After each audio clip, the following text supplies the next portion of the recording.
Everything in life has a meaning. Once this is accepted, a semblance of reasoning can prevail. The embroidered family members beginning to arrive, an altogether acknowledgement of the architect of the Wilsons, Gary's dad. The presence of grandchildren and great-grandchildren giving a buoyancy to the milestone, inaugurating a celebrated festive aura, to what otherwise may have been a solemn occasion. The assemblage of youthful grandchildren having been inaugurated only once before.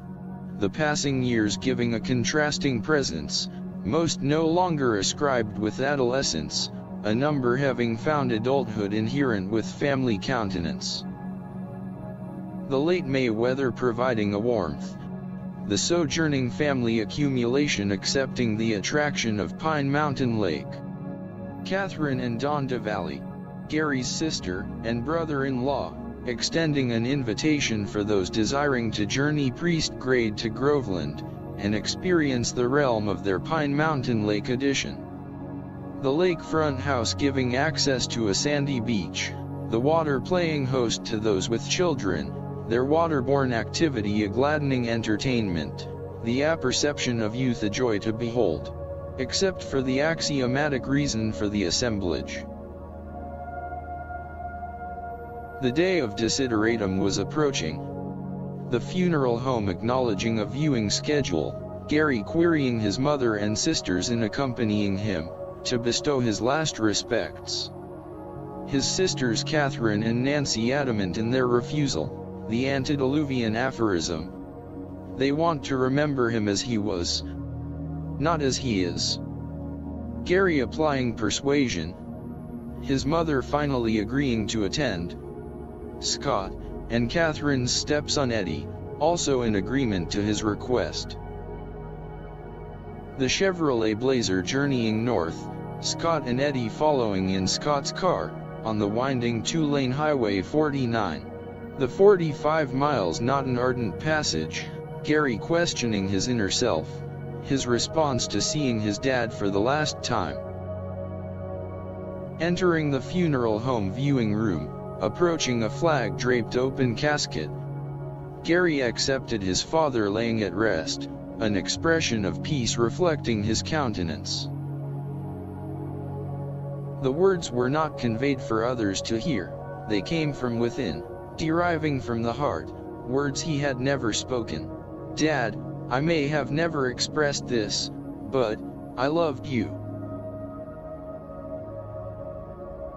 The trip back to Columbia found mostly silence, with occasional small talk about the arrangement and the flowers, Gary relating to his mother the words of Eddie, when speaking to Scott at the funeral home. "We've lost our best buddy." Gary finding an aura of comfort with his decision to say goodbye, the morrow bringing a final resting for his dad.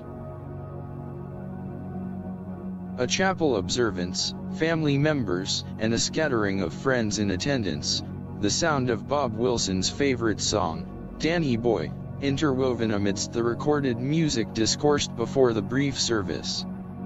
And a brief abeyance in the solemn atmosphere, something bringing a comforting smile to those in attendance, knowing great-grandfather is also smiling.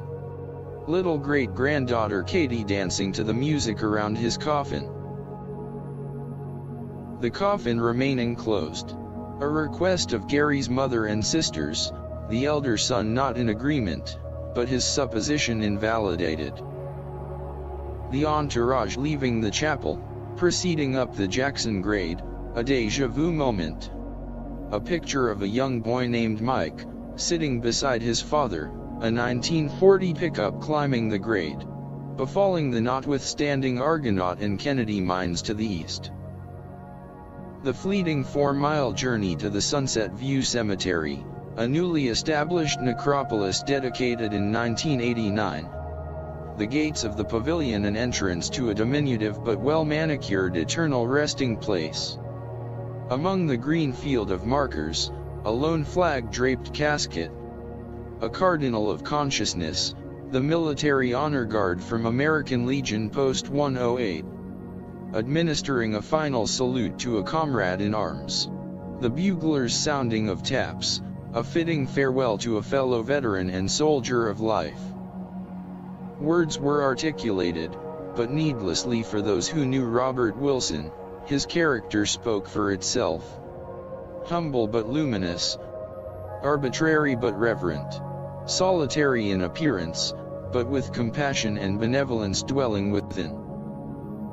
The honor guard performing the traditional folding and presentation of the flag to the widow, concluding a final tribute to the heritage foundation that enabled the Wilsons. The gathering at the Columbia home of Nancy was memorable, the solemn of a reflective experience lifted, succumbing, a concealed relief with its conclusion, the abiding throng of family and visitors conversing with alternative regards. The cloud of despondency evaporating. Gary having the opportunity to acquaint himself with a person whom he hadn't seen in 38 years. His first cousin Lorraine, the daughter of his Aunt Grace. The only known Wilson relative from his generation.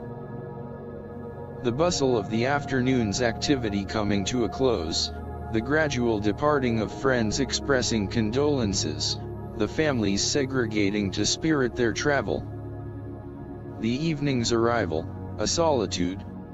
Gary, his family remaining with Nancy and his mother. The day coming to an end. The cloud-scored golden sun, its colorful hue descending in the west. A Cimmerian shade of darkness starting to prevail. A depiction of closure.